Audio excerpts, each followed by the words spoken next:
Good evening and welcome to another Monday Night Live. You are joining us here live in West Byfleet, Surrey. Simon and I, regular spot, 6 p.m. Well, let me tell you, we're flying solo this evening. So James is off swanning it around Nice. Lots to talk about why James is in Nice. But I am controlling the discs from the old laptop, the PC, the screens. I'm doing it all and we're running the show. So if we have a little of a hiccup along the way, do bear with us. We're trying our best here. So let's not talk about Hyrox just yet, because that's a very exciting topic to talk about.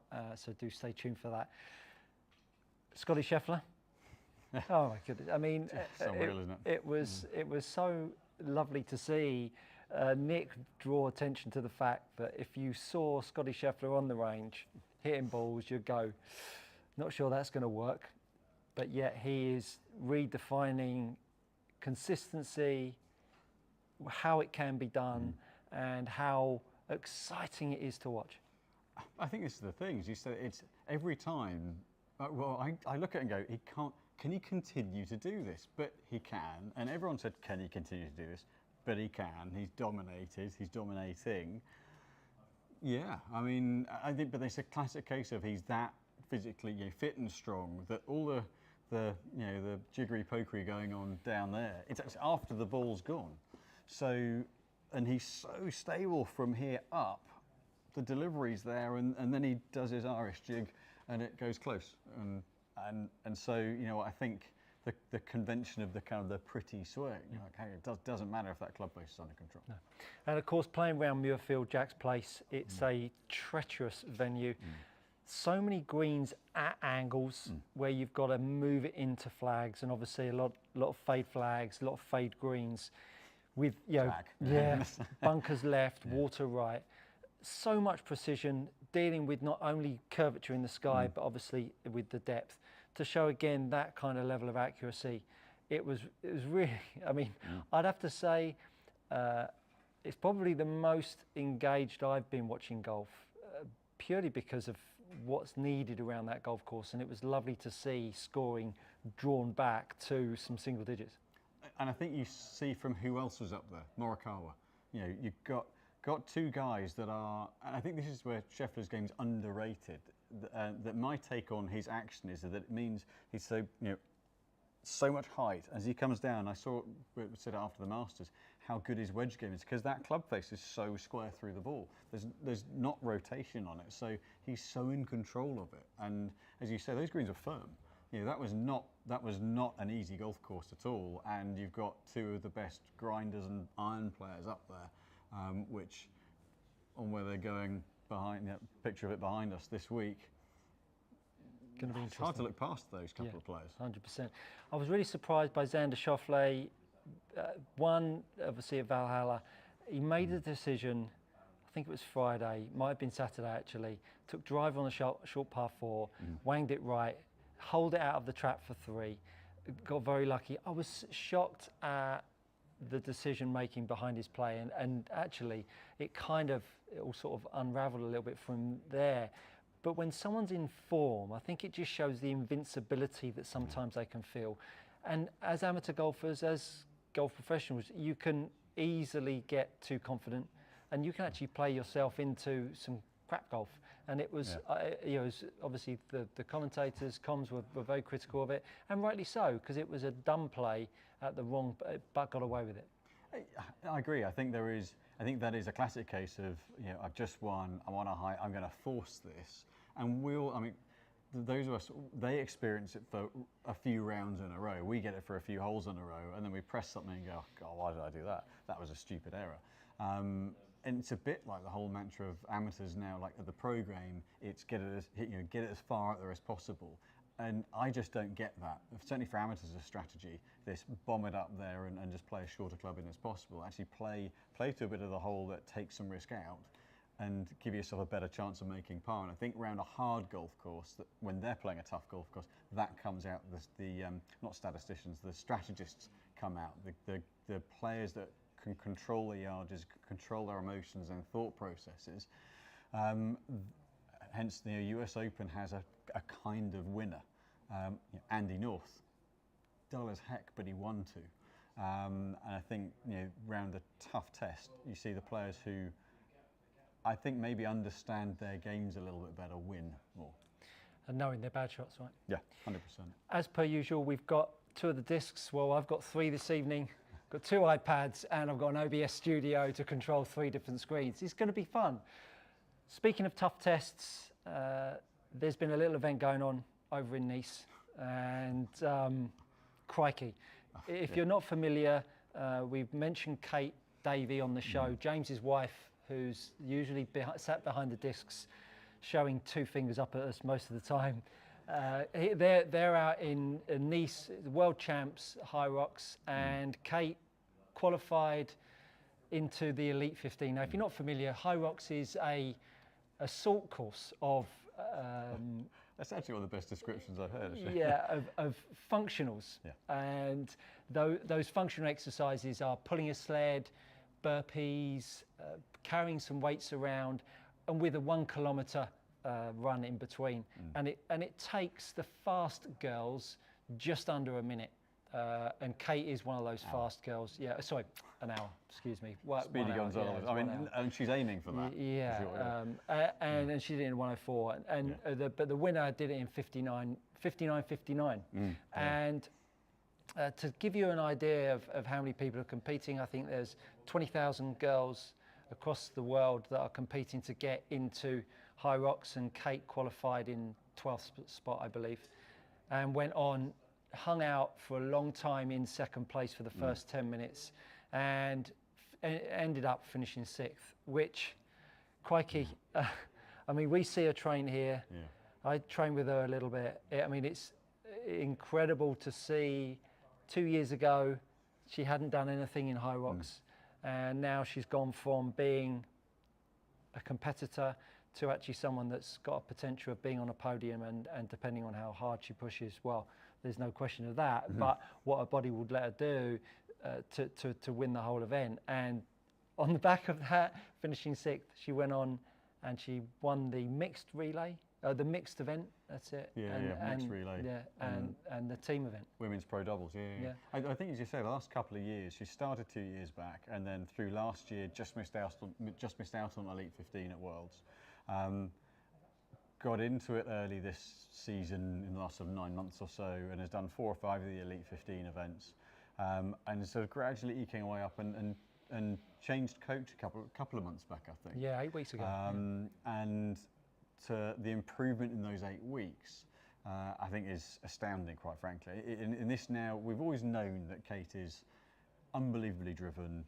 We've seen how hard she's worked, and to get that sort of fruition of those 2 years, but to not necessarily to validate it, but to see a 6th in the individual, a win in the doubles, a win in the team, a double world champion, and there are more, and every time this happens, there are more and more people doing it. It gets harder and harder, and she's just getting better and better, which is, I mean, clearly, I'm developing abs just thinking about it. But yeah, I mean, in all seriousness, what an achievement. I think beyond even her expectations, quite frankly. Yeah, and I said to Kate that you turn up an event like that, and invariably you're always thinking about the top half dozen stealing the show, and the bottom half, you're not making up numbers is wrong.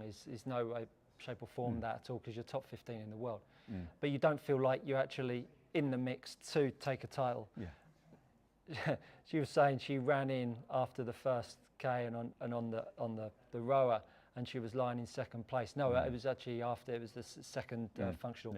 But she was shocked that she was in second place, and I think that just shows you how difficult the conditions were. It was really hot inside, how tough the whole field is, and tough the whole field found it. But not only that, the separation of her from top 6 to the other 6 was 4 or 5 minutes. And so all of a sudden, you've not only finished 6th by a hair's breadth, you've actually separated yourself away from it, and being part of the story of being second for a long time. Lauren Weeks, who's one of her coaches, she was beating Lauren, and Lauren had a fantastic year. She dropped down to 8th, had a terrible sled pull, and got back up to second. So I think all of us obviously on the team chat were watching it. It was such a great spectacle, And it's amazing to see that for something that's so new, that it really captivated the imagination, and YouTube put on such an opportunity for them to showcase what their event's all about. And I think The it's only coverage gonna was go- a lot better this one. Amazing. I mean, Yeah, vastly better. It's been, quite frankly, amateurish until this, where the production level was brilliant. massively raised, and so you got to see better quality coverage, better imagery, but also being able to track who's where. I think they really elevated it, and I think set a really good platform. Yeah. So a big heartfelt congratulations to Kate and her endeavours, and the whole Davey family that are out there probably knocking back some cocktails while we're stressing over about running a Monday Night Live show. But you crack on, you enjoy that, James and Kate. As usual, obviously we've got the conversation going on the iPads, so we'll kick ourselves off on the Precision Golf chat. Good evening, gents. This is from Mark Moon. I think in honour of Kate's fantastic achievements this weekend, you should do a club segment, a teaching segment, then a 1K run. It's what, do you know what? We're going to skip the 1K run. He'd be all right with a run. I might struggle a bit. Yeah, we'll skip the 1K run, but the nice idea, Mark, nice idea. Ryan Thorpe, good evening, chaps. I have a club fitting question regarding balance point. Ryan asks, could you show the difference a high balance point versus a low balance point at the same dead weight would make to how the club falls into the slot? Yep, certainly. I'll grab a couple of options. Wonderful. I am just going to flick up the Good Golf Coaching chat, see if there's any conversation going on there. Sean Quigley asks, hi Stuart, can you clarify the release for a draw with a 7-iron? The grip is mine, backswing 2, left hand pulls the club out and in. Thanks, Sean. So a lot of people talk to me about the release and how to draw the golf shots. I'm just going to double check on there. Yeah, no, we're all good. So we talk about draw, and historically drawing the golf ball has always been, first things first, we've got to get the path inside out. Path inside out is a bit of a faux pas because we see path inside out with the handle driving off this way, and if you're new to Precision Golf or my channel, you'll find out a lot about how bad that is. But really a draw flight is only 2 or 3 degrees closed to the face to path. So with a grip that's strong, and I mean strong, we've got a crease down through the left wrist, understanding that down at the bottom here, the golf club swinging still allows the face to be square through strike. Just because I've got a strong grip, feeling like I've still got pressure on the butt allows the loft to be there. Now, the simplest way to draw a golf ball is to close the face in your grip, then take your grip, and then rotate the forearms back to straight. That is the simplest way to just make the face just a little bit stronger than the path.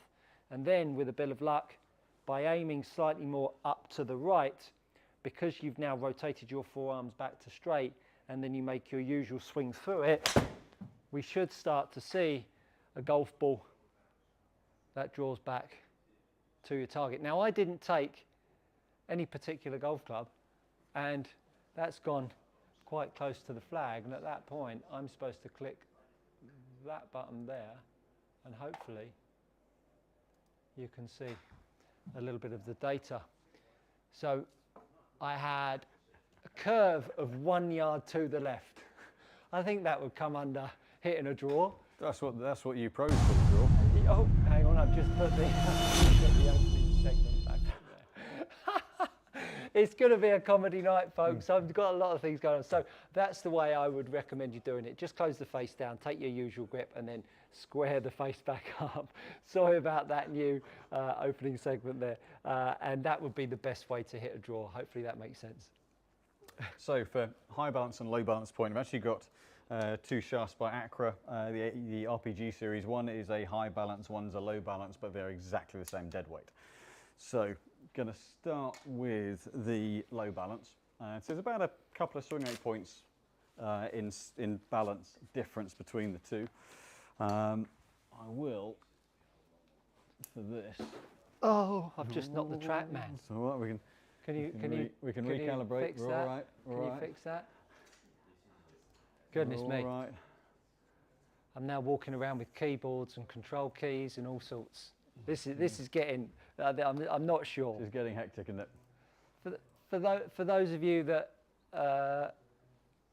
like to follow us on the channel, I've got a little bit of a piece coming up at Sky Sports. Did I tell you I've got another call up at Sky Sports covering the John Deere Classic. I'm covering in 3 weeks' time. Yeah, do it. And I've got that's the one. It's normally when they do the final qualifier for the Open, isn't it? On yeah, that's right. That's right. PGA Yeah, it's the week before the Genesis, the Scottish Open, the Genesis. Okay, yeah. But I've got a Saturday and Sunday this time, not a Thursday, Friday. So No rest for the wicked. Yeah, got a weekend stint on that. So low balance. So in terms of delivery, what does this do? So if all you're doing is moving the balance point up and down the shaft, then what you're doing is changing how that club drops into plane. So if you're a player who doesn't pull on the shaft and doesn't create that kind of downward force, what happens is someone like a Brandt Snedeker, for example, very body oriented, very quiet arms, then if it gets too bottom heavy, then as a transition, the club drops in, gets stuck. If I pull down on the handle, then I need some weight in the bottom end to keep the club, not necessarily on perfect orthodox plane, but on the player's plane. So, which helps the club to fall into line, and then you can drive against that weight. So for me, where I use that bottom end, I can pull against it on the handle, sky it a little bit, but the club drops down into line. So, and I block it out, right. That's right, nobody needs to see that. Do you notice that? See the way I can just control the different screens just from over here? I mean, James would have left it up. I'll tell you what.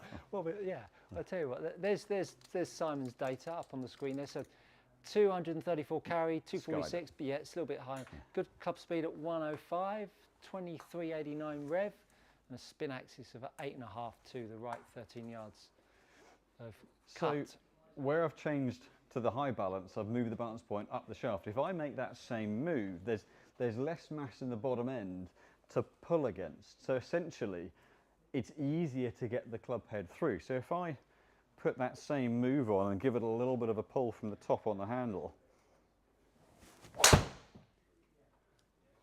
then essentially the club head's got through the ball a little bit sooner for me. So it's gone left. So in essence, what the higher balance shaft does is for someone who's got less of an active arm pull, less of a kind of a dynamic kind of drive forward. If it's just body turn, then it then allows the clubber to come with you rather than you having to pull against it to fetch it. So if I quiet my arms down, then the club head there squares up, and then much more stable through the shot.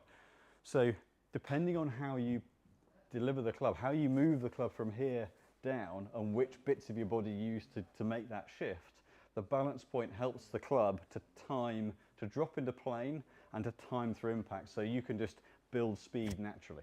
So that's what the balance point does. Very good, very good. Gary Satterfield has come on, and he's actually asked, would it be possible for us to have a little match play? It'd be good to see us two compete against each other. You haven't got your, you have got your clubs. I can set one up on the front. Go on and set one up, and then we'll answer the questions along the way, can't we? Yeah. As I've got my clubs with me this week. So let's go back to we can do it precision golf. On the US Open. Brilliant. We're not doing off US Open tees though. No. Go on, do it off US Open tees. That'd be funny. Yeah, that'd be funny. Brutal. So Josh Wright says, quick question for Simon on grip and swing weight. Got the GP Tour Velvet Midsize +4, have had hand injuries, and another club have CP2 midsize. Yeah. Would this change swing weight on the QI10 VI Sinister 65? Yes. So forgive me, you can hear me but not see me. So yes, the CP2 mid-size. I can change that. Hold that 1 second. I can change that. Look at that. I mean, with the magic of. So the CP2 mid-size is heavier. is noticeably heavier. So the +4, Staying short. the +4 is if I was sort of doing this and listening and listening correctly, the +4 tall velvet is the standard size. I think is about a 55 gram grip. The CP2 in a mid-size is 64. So you're actually going to add dead weight to the handle end, but lose feel of the club head end. So to get the feel back, you've got to add weight to the head, but then you're adding 15 grams to the weight of the club. There are grips you can go to that are bigger that aren't as heavy. So a Lamkin Sonar in a mid-size, a Tall Velvet in a mid-size, Ionic in a mid-size. There are several that you can up the size with to take a little bit of the sting out of the hands and to relieve a bit of grip pressure. But grip weight really is key to how the club swings. Good answer. Good answer. Let's flick that back to the face on cam. So what hole have we got here? Front nine, first. 416 yards. Yeah, it's one of the few that's actually, there's one other which is the third. There's Who's up first? oh, You are. Yeah, You're up first. Right. Let me ask you another question while you're going up there. So Josh White goes on to ask, find CP2 has a bit more give to even out the grip across the hands compared to the Tall Velvet, but don't want to ruin the swing weight we came up with in fitting. So if you want something that keeps a bit of give, then the Lamkin, the Sonar, whether it's the wrap or the Sonar Plus in the mid-size, will keep a bit of softness to it, but not be anywhere near as heavy. And seeing as this isn't real life, I'm hitting driver here just because you can. I'm just going to go and get the other camera ready to standing by. I can't believe. I mean, the night that we decided to play few holes is the night that I'm running US Open-ish, so it's US Open tees, firm fairways, firm greens. I've gone a bit safe, medium pins. I've gone a bit safe with 10 on the stimp rather than 12. All right. And I would never hit this club, but Simon's a bit of a chicken when it comes to hitting driver. No, you are, because I was in front of you at the at Cosnavarino, and you were hitting a lot of 2 irons on holes that I was hitting driver. Yeah, but that's because I knew where my driver could go. No, I hit it a lot, and then a couple of times I regretted it. There were a couple I've got the big stick out where I wouldn't normally. So just put in your arm. Oh, that's nice. That's nice. Missed sand. Oh no, it's got a little bit of twist on it. Although I carried it over the sand that I was hoping to. Not bad.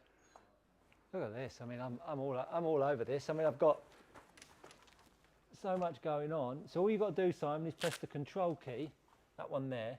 Yep. After I've hit it, once the ball takes off, don't get me out of shot too quickly, Simon. I like to be in shot. I actually hit some drivers earlier as well. Oh, so practicing. Yeah, absolutely. Operation 115. Is that the score you're hoping for? No. Come on. Stay straight. Control button pressed, so hopefully that's actually worked. Oh, he's lucked one out into the middle of the fairway. Lucked one out. That's the strongest suit of my game, that. Straight down the hay diddle diddle. So there is a question that I will get to from Dr. Papinder Bogle, who was in earlier 294, by the way. That's right, you hit the fairway. Well, you know, it's all about the fairways.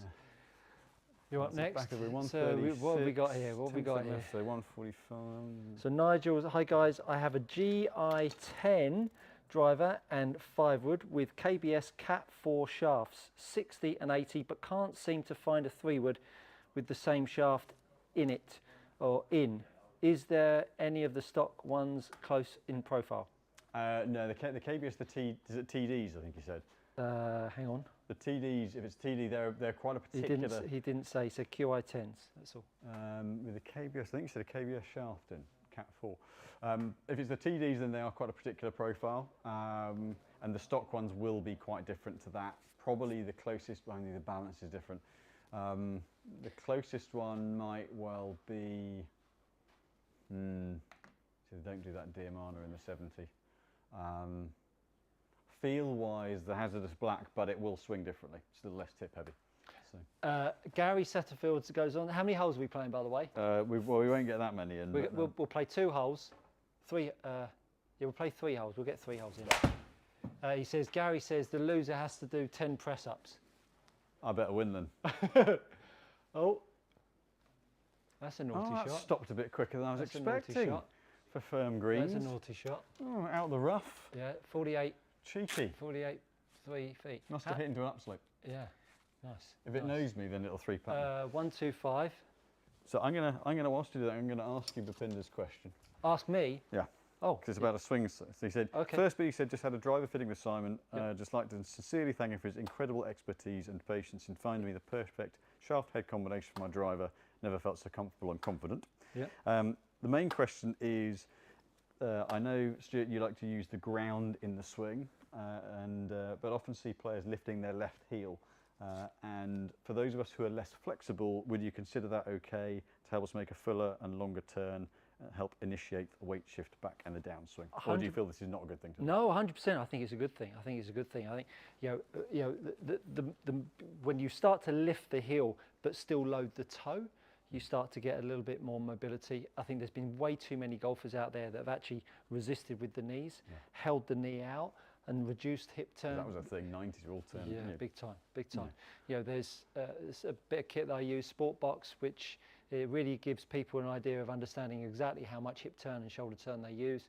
And we see 30, 35, 40 degrees of hip turn now more prevalent in the PGA Tour. So I think the more you can get that knee kicking in, which can help lift the hip up, lift the heel up rather. But I think if the heel's lifting up, a lot of the time it can be that the fact that the right hip is a little bit too far forwards. I think if you've got your right hip a little bit deeper and a bit more pressure into your right heel, I think you'd find that you could create more hip rotation without the need to lift the left heel up. Bhupinder just trying to put me off my little pitch shot here, is he? Well, I chose the time. Exactly, exactly. All right, 125. Little pitch in there. Come on, Stu. Oh, I don't think I've hit that hard enough. So, well, I was going to say, have you remembered it's firm greens? Oh, It's into wind. I forgot to look at the wind. Oh, Stuart. Oh, Stuart. It's a good job. That's you not knew that bad, it was is into it? wind, and I didn't check. That's not bad, is it? 17 feet. It's auto. Thankfully, you don't have to putt on this. Oh, right. Okay. Two-putt par, two-putt par. So There you go. levels on the first. Levels on the first. All right. Let's get another few of those questions coming in. Goodness me, what a night to decide to do this. Probably not the best idea. So Phil says, hi guys, dressed so seriously today. Is there a porn rule for launch for every clubs? Is there a porn rule for launch for every clubs? I'm assuming that's Launch autocorrect angle. and hopefully not from history. Launch angle and a drill for feeling how far the swing arc and handle is actively accelerated. I'm not quite sure of your question there. And when the braking effect begins without body stopping. I hope I explained clearly. So the swing effect is very dependent on how much you load the golf club. So if you're a puller of the golf club, what you'll tend to see is a download in your downswing. So when you pull it, you'll load it. And it's really about the right leg range that you start to feel that golf club unload. You can still keep the body moving and unloading the golf club. The body does not have to stop in any way, shape or form, but we just need to stall out the handle to allow that club head to start to swing. It's crucial because if you don't allow it to swing, you're going to have to make all kinds of compromises through strike to get the face line back up. So really around the right leg is a great time to think about it. If you've not checked out a video on my channel, I stole the wife's hairband and tied a club shaft around my leg. So the club... You must have spent hours lonely at night thinking about these drills. So the club shaft is strapped to your leg like so, or an alignment stick with a band around your leg. And then what you can do is, so imagine that's strapped to my leg. Watch yourself, Simon. I make a backswing, and then what I try to do is keep my handle in front of that cane, so you feel the pull and the unload. Can you now see how that handle is unloaded past where the cane would be on my leg, and all of a sudden you get a positive angle of attack and a face looking left, which will give you that high draw. Go check that out. I think it's got me standing there like this, some stupid thumbnail, but I was going to offer to hold it behind you, but I thought better of it. Yeah, that could be a cinema misconstrued completely. Absolutely. Right. Well, nice best short of luck. par 4, 515-yard par 4. Right, well this is where the 415 mile an hour clubhead speed is going to come into its own. Bosh. Oh, you went after that one. Might get away with it. You went after that one. Might get away with it. Oh, a little Not bit of a that toe well looper. hit, but might get away with it. A little bit of a toe looper. Is she on the fairway? Makes a big difference being on the fairway. Get a bit of pace out of it, don't you? Look at that. Yeah, That's I needed nice. it after that strike. That's nice. That's nice.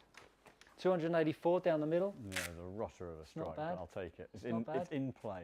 It's We've only not got bad. about another 250 yards in. Yeah, it's not bad. Oh, it's a little. Control button after you hit, isn't it? Yeah, control button after I've hit. I think I'm just going to try myself have a little bit of a fade down there. That's what it looks like it's calling out for. Is that right? Is a fade hole, isn't it? Yeah, yep. Yeah, okay. Right. Oh. Stu, Is that Why- a call of satisfaction, Why? or is that a... why are you only a coach? If only you'd been better. If only you'd been better. If only you'd been better. Beautiful. Straight down the hay diddle diddle. He didn't put up the. Oh, sorry. No, I was that's all looking right. at That's all right. questions. That's all right. That's all right. That's all right. That's all right. So that's you. That's Simon's 240 to a second. back pin. Hey, that's what you've got left. You've got 240. As long Yeah, as you're but up it's first. firm, As long so as Simon's up first. 240 to a back pin. This has actually got bulleted 4-iron written all over it. Firm fairways, firm greens. Don't wanna go long, but I'm gonna need to absolutely nuke this one. So.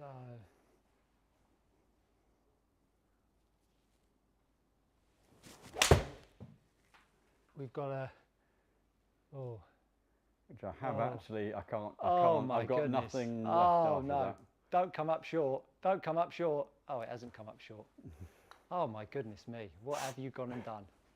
No, that's total respect. That's That class. was. I've got That was nothing a, left that was on classy that. shot. That I'm not overly happy with that. Do you notice that the kind of the yeah. tone down? That, oh, Yeah. it got the green.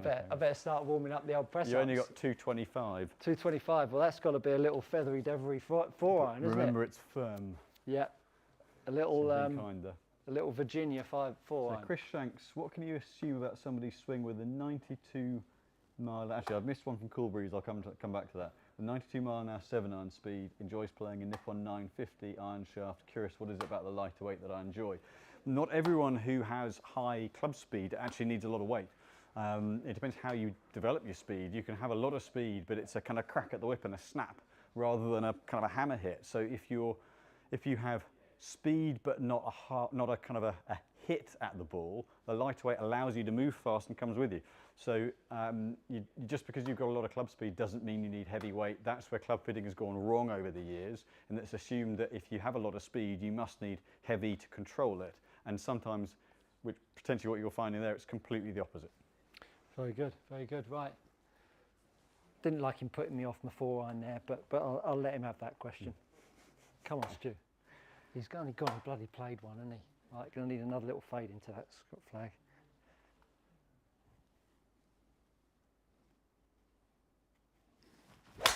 Oh, I've whiffed it. I've whiffed it. Go hard. Go hard. Stick Go it on the hard. screen there. Go hard. No, that could come Go out. hard. That could bounce Oh, up. go on. Oh, it's just, Go on. just made it. I tell you what. Go on.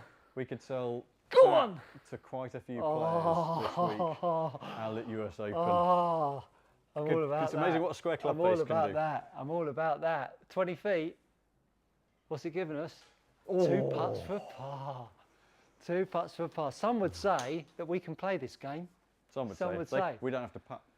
Oh dear, I'm I'll all go back to that nervous. Cool Breeze. Evening, fellas. Hope you're both well. Huge congrats to Kate. Stuart, can you give a drill or two for low point control? On average, 1 degree down with a 7-iron. Be good to work on better compression. Thank you.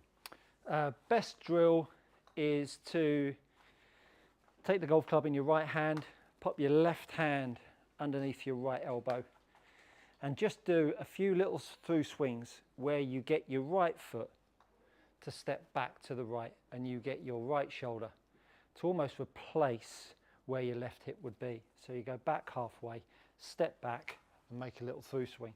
And what this pushing back is doing is making your right shoulder come around the golf ball. If the right shoulder accelerates, it keeps the handle underneath you, which allows you to get some downstrike on the ball. But the pressure off the left leg, the lead leg, is the really engine of being able to make your right side accelerate, which will allow you to get that angle of attack and a little bit more pinch on the golf ball. Very nice. All right, Now, what have we got here? It's this is the only hole on this golf course that's not as a par 3 that's under 400 yards. Is that right? I mean, there are only 2 of them under about Is that 450, and the first is one of them. Well, we've hit. Oh, I've hit 2 from 2. You're 1 from 2. So you need. That looks a little narrow up there. Yeah, but this is match looks- play, isn't it? So. Yeah, oh, fair dues, fair dues, fair dues. And I've got a friend of mine that says if it's not a par 3, it's driver. Oh, right. So I'm channeling Mr. Skeldon in this. Lots of luck. Going to need it with that fairway. Oh, how's she looking? How's she looking? Awfully A straight. little high on the face, Awfully but square straight. Look at square that. You've club only face. fed it through that little neckaroonie there. Oh my goodness. I mean, honestly, people should be paying to watch this kind of golf. Nice. I'll take that. 298. A little high off the Bit of a- face. bit of a Oh slap. my goodness. I'm not sure But I signed it's up. high for off a this. square face, which is the most important thing. I'm not. We're never going to live this down. Whoever loses this, and I feel like It's almost as if the viewers might think we're I'm competitive. starting to get a little. We bit, hate losing to one I'm another. starting to get a little bit nervous. Oh no! Oh no! I can hear people unsubscribing from my golf coaching channel as I miss the fairway down there. Gary's saying, now I know that you guys do anything I suggest, I can't wait until next week.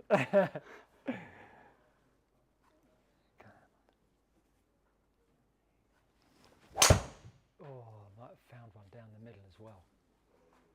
Come on, turn. Oh, look at that. He's even just Oh, played the draw back into the fairway. Yeah, yeah, that was tasty. That was tasty. Look at that. Look, it's just was trundling up to my ball. Yeah, There yeah, we just go. short of yours. Yeah, all right. You did that. You did that on purpose to have the next shot in, didn't you? Very Paul good. Andrews, just want to say thank you for the content on the Good Golf Coaching channel. The grip playlist I watch has already made a huge difference to my game. Great stuff. And You're Joe Dog, welcome. hi guys, working on getting my path closer to 0 to 1, normally +5 from inside. Struggling with excessive curb, especially with driver. Sometimes hit up too much. Any simple drills to start? Thanks, Joe. What was the question again? Gets too much from the inside, 5 degrees from inside, and hits up on it a bit too much. Any simple drills to start getting basically reducing the curve and getting a little bit more online? Put your golf ball as far outside your left foot as possible. It's like, surely not. Surely I want to move it back. But the more forwards you put the golf ball, the more it will cause your upper half to want to go chasing it. And the more forwards in the stance you put it, the more you'll start to catch it on the way back in. And as long as you feel like when you finish your swings, you've got your top half overhanging your bottom half, your angle of attack will start to come down. And because the golf ball is that far forwards, your path line will start to wash a little bit more left on you. So, ball long way forwards. And when I mean long way forwards, I mean outside your little toe, right the way out here. And then you'll really start to feel like yourself got to come over it, hit down on it, but tee it low as well to start with, because that might encourage you to hit a few high ones. You've got 101 pin at the back, firm greens, remember, breeze off the left. Whilst you do this, I'm going to answer one. How do the Freddie M, how do the KBS Tour X compare to a dynamic gold X100? Very similar weight, maybe a couple of grams less at 130 to 132 for the KBS. It's a higher balance point, slightly softer tip. So you're going to get a bit more feel out of it. It's going to be a little easier to get through the ball from a swinging point of view. But in theory, very marginally higher launch, but you're going to get a bit more feedback without it swinging quite so heavy. As we are 1-all, as we are all square, whoever hits it closest wins, and the other person, We're doing hits it closest though, okay. yeah, whoever hits it closest, the Right. other one does the 10 press-ups. Okay? The viewers better hope it's not me, because I'll be blowing and making lots of noise, whereas you won't.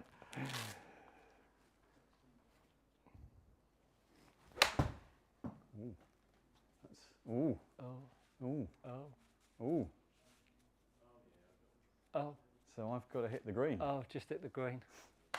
I mean, just hit the I green. would say that I think you want to do press up. I definitely Yeah, have don't you got wanna your do gym press session in up. today? Is that what it's all about? I haven't actually. I 98 haven't yards. actually.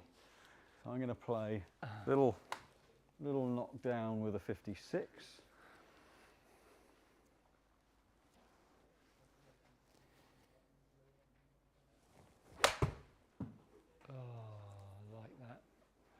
I've gone the chicken way in, a little low. Oh, hang on. Oh. Thought I was going to get a little bit of spin. Oh, what was I? But I am closer. 11 yards, you're 15. Look at that form, ladies and gentlemen. Yeah.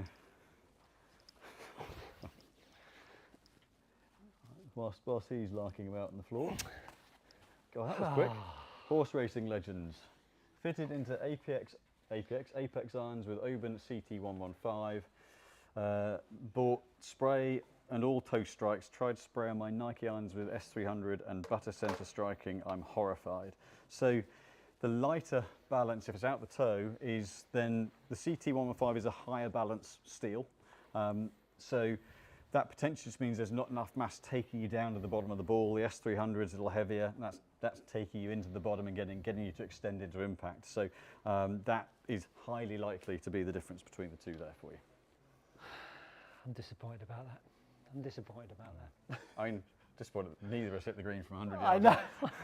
That's just trying to be too clever, Dick, with the approach shot. I know, after hitting those long ones in. I'll tell you what, let's go the other way around, and then I can ask you, and you can ask Guy. Where are we up to? Horse racing, so he did horse racing legend. Yeah. So Neil Wyatt asks, tendonitis is forcing me into looking at graphite iron shafts. Should I look at same weight as my Modus 105s? The recoil dart 90 and 105 interests me. Thoughts on those shafts, or suggest an alternative? If you're changing, rather than for performance, purely for that vibration dampening, then a similar weight is definitely a good way to go.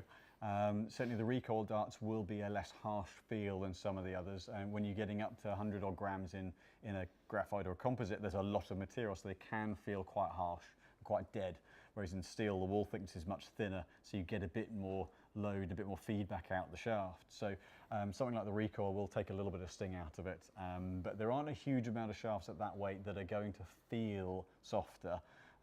It might be worth looking at grip as one route as well, to take a little bit of sting out, rather than rather than just the graphite shaft route. Very good. Anything on there? So Dagelio, I'm presuming that's the right pronunciation. Hi guys, question for Stu. I'm struggling to launch the driver consistently but still play off single figures. Where would you suggest I start to look for better results? Launching the driver is something that everyone I think would love to be better at. As Simon will attest to, getting the launch right and the spin right is ultimately what's going to make you hit it a long way, not just launching it up, because launching it up with lots of spin is actually going to make you worse for it. The first thing to do is to, depending on whether you're a fade bias guy or draw bias guy, is to start to really change the way the lever works. Now you can hit up on the golf ball by pulling the shaft and striking up. You can hit up on the ball by allowing the golf club to unload. Again, you'll find out which one you are by how much you are with your irons, how steep you are. So once you've worked out what that delivery pattern is, because everyone is going to have something that's slightly different, I would play around with the golf ball and your alignment.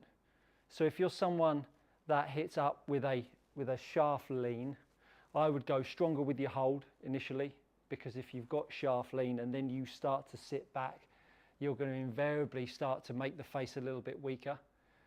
If you're a draw bias guy and you unload the golf club, again, get the ball a bit further back and really start to aim yourself a little bit more to the right. Because if you start to aim yourself a little bit more to the right and you bump the ball forwards, as you start to feel that golf club unload, you'll start to feel it unload around the corner. And that unloading it around the corner will really start to get, oh, I didn't realise it was still on the screen. You'll start to see the draw, if we can click it on control. You've hit it into the town of Pinehurst. Yeah, it is over the road in Pinehurst. Yeah. So you can actually see that I've got really quite a nice bit of elevation on that. I've got a little bit of draw bias as well. The angle of attack, we can't see what that was, but I can attest that that was probably 4 or 5 up in that sort of region. I'm not sure if we can. Can we click on? Yeah, we Oh can. yeah, there you can.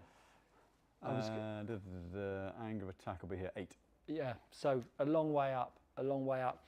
The other one is with that forward shaft lean.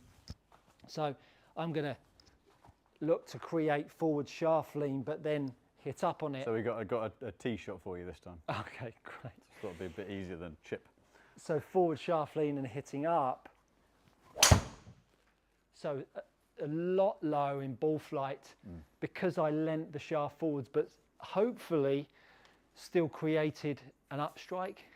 Fingers crossed. Yeah, I'll get the up strike data. Fingers crossed. Tiles. I didn't quite catch it in time. Oh, okay. Let's have another go. I did quite well on that one as well. So forward shaft lean, rise up. Yeah, a bit low on the face, that one. But maybe it got the, would it have got the club head? Yeah, should have done, yeah. So as you We've got to wait for the ball to stop. Yeah, as you lean the shaft forwards, you strike up. Again, two very different dynamics about how you create up strike, and it's the second one that most golfers have thought about creating. 3.2. Yeah, so 3.2 angle degree of up strike, but that was just because I lent the shaft forwards, but I just rose the handle up through strike. And that's what we've seen historically of people understanding about hitting up on the ball, which is one of the reasons you add that to inside out and hitting up, why the world is a prolific heel striking, slicing machine, as opposed to feeling the golf club unload, feeling the butt pressure with that good hold. You can allow that club to swing.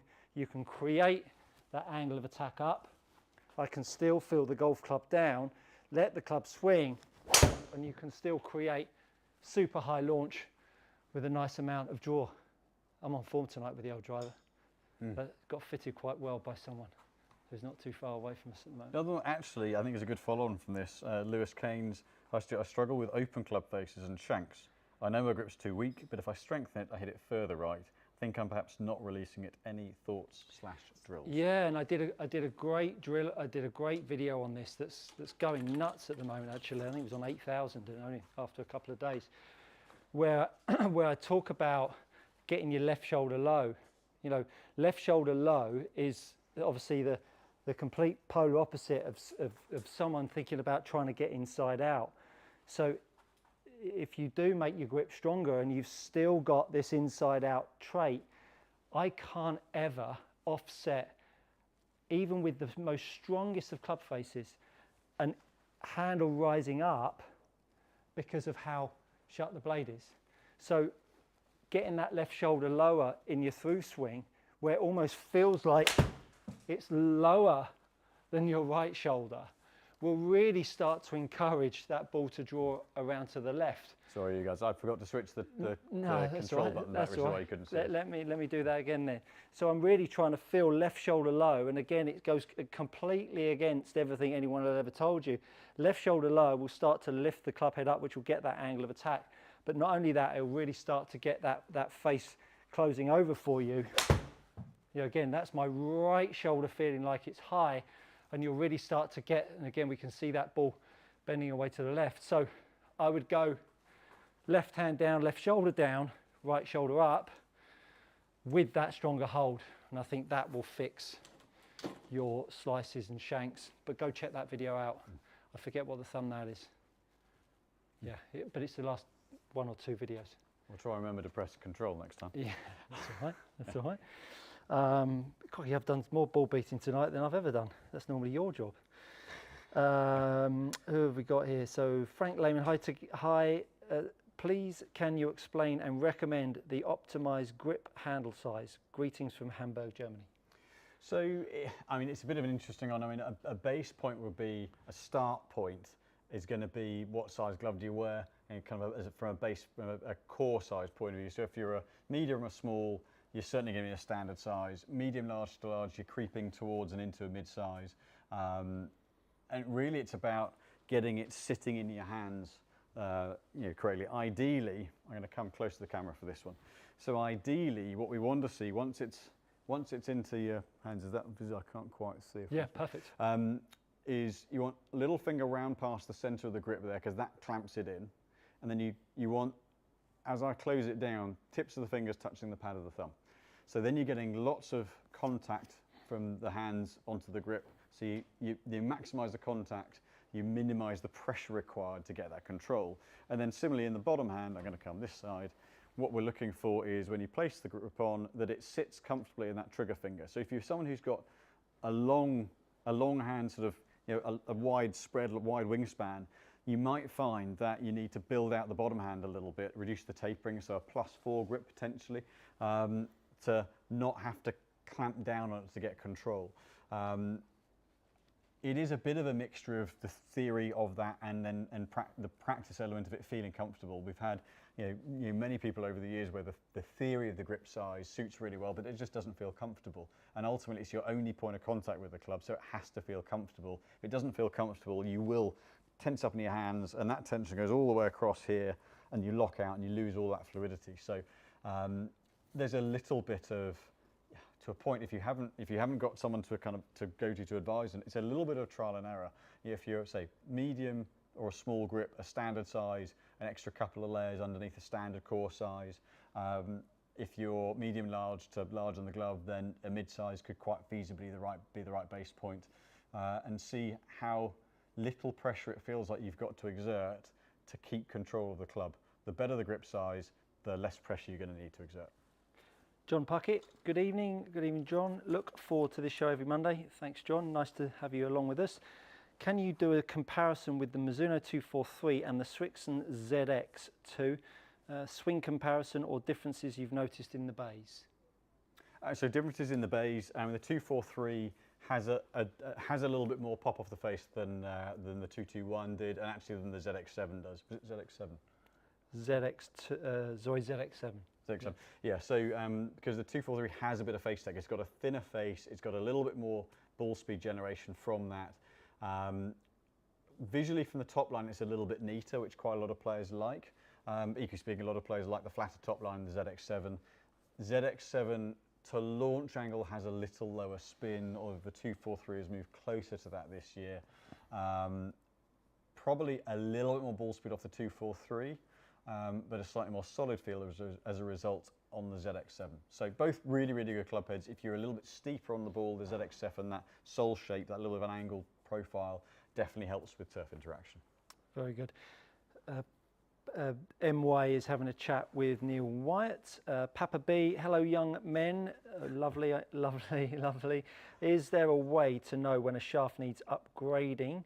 I play a Diamana DF60S in my TSR2 and love it, but wonder if a newer version or similar shaft might be even better. You're the best. Thank you very much. If it's working well, chances are it's minimal what you're going to see. So for example, my driver that I changed last year, the shaft that I'm in now is basically very, very, very similar. It just feels a little tighter, and I fancy something a bit bright. But no, it genuinely swings really well. But I gained, after 7 years, 5 or 6 yards. A little bit of forgiveness, but if a shaft swings well, it's because functionally the weight works, the balance works, and it's allowing you to move naturally and consistently. So don't necessarily go looking for a change. I mean, the Diamana, I think it was the B series, it's not that old, it's a couple of generations old. The Diamana is always going to be a great quality shaft. So if it's working well, sometimes you can, like Stuart said earlier about the swing, you can play yourself, you can change out of something and lose performance. Sometimes we can go looking for a little bit too much. So if it's working well, TSR is a great driver head. So don't necessarily go looking for something for the sake of it. Bhupinder Bogle says, thank you guys. Jason Dawson, evening gents. Fitted last week and gone from True Temper Speed Step ATR Flex shafts to KBS Tour V 120Xs in the irons. How should... Not much of a difference then. Or can I swing to make the original clubs work whilst I wait for the new ones? Swing smooth is the ultimate. If you've gone from an 85 gram shaft to 120 gram, then the extra weight and structural stability of the Tour Vs is going to give you something you can drive against and use that mass to build speed and to keep control. So with your current 85 grams, basically just pare it back, swing smooth, and we'll do our best to get those clubs to you as soon as possible. Severiano, Ballesteros. So, Mike Hunt. beg your pardon. Bless you. Dalen Foley said, any advice for heel strikes with driver? Your shoulder videos helped me tremendously escape the swinging from inside fallacy, but I still find myself missing out on the heel. Thanks. Yeah, a common one, and it's brutal, really. A couple of, and I did a video on this. The trouble with putting a water bottle or something like a head cover on the outside, it still allows a golfer to come from the inside, hit it out the toe, but still really find the strike out of, or strike the golf ball with an open face. I did a video with some boxes, and really what you need to have is a no-go zone to the left of the golf ball, so that you actually feel like you could strike from the outside, but absolutely nothing available to you on the outside on the way through. And because it's on the outside of the golf ball, obviously you whip it out the toe, but not only that, you make the golf club start to swing back inside. So lie your head cover down, or lie your water bottle down, and set it up so if you did whack it out the heel, you'd crash into the water bottle or the head cover, and then that way it hopefully allow you to feel like you can move on the inside and crack one out of the toe. But that's the best way of getting that. You do need a little bit of work with the handle track. I'll go check out one of my TheraBand videos on that. There's some great comments about us forgetting the control button. Okay. And there was a comment, Doug Elliott said, was it Hogan who said missing a green with a wedge is like missing a mouth with a fork? Sadly, yes. Yeah, well, that's why he's so thin. Can't feed himself. I played a lot of golf in Australia, and hitting wedges into greens strike more fear into me than it did hitting fairways with drivers, because you know, so firm and fiery, which they're going to have this week. It really, the strike, the flight, the spin is just crucial, you know. Well, I mean, look, case in point here, I mean, it's actually quite a useful time. If I play a standard 80-yard, my standard 80-yard shot, and this is a US Open firm green, you know, then if you just play the number, then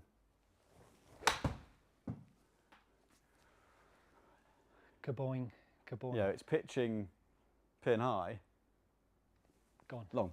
Yeah. And now I've got a hideous little chip back uphill onto a downslope, miserable. Yeah. It's gone 89 yards. It's carried bang on 80. That was good, wasn't it? So that's some of the stuff they're going to have to work out this week, is how do you play that? They're going to be firm. You've got slopes. You're going to have a better miss, and all this stuff that's got to go into the melting pot of how do I play this shot and still give myself a shot that I can be positive with on the next one. This US Open I think is going to be fascinating.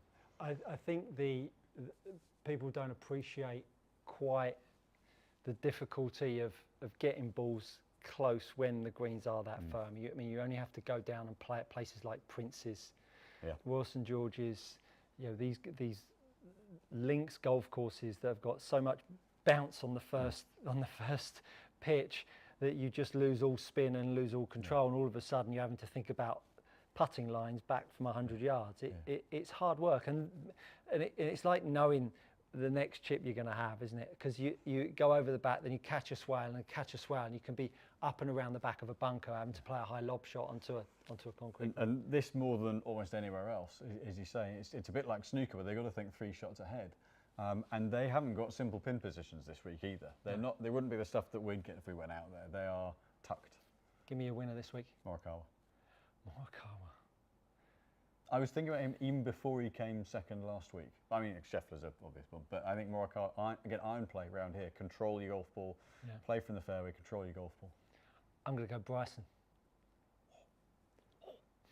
Interesting, yeah. I mean, it's a big golf course, and you can take out a load of trouble. And also, he could be in a lot of irons. True. Could be in a lot of irons. Iron, flighted spin. Interesting. Well, it's been another fun-packed show for us. We've not been able to get through all the questions. Hopefully we can double back on some of those next week. Thank you ever so much for everyone joining us and bearing with us for having to spin up a few different discs tonight, but we've really enjoyed it. Busy week still, plenty going on in the studio. Yeah, it gets into this time of year. We get the kind of what I would say the more recreational golfers coming in. Early season, the kind of very serious, get set for the start of the year. I would say when the weather improves, but it's been hooning it down today. But so we tend to see a slightly different golfer come into this part of the year, which is, you know, so just a different kind of challenge. But yeah, still a nice busy week in the studio. Fantastic. Well, we are here every Monday night at 6 p.m. If you've enjoyed our show, we'd really appreciate you giving it a little like and maybe a share with your friends, and let them know that we're here every Monday at 6 p.m. to take your questions on all things golf equipment and golf coaching. From Simon and I, thank you so much for joining us, and we'll look forward to seeing you next week.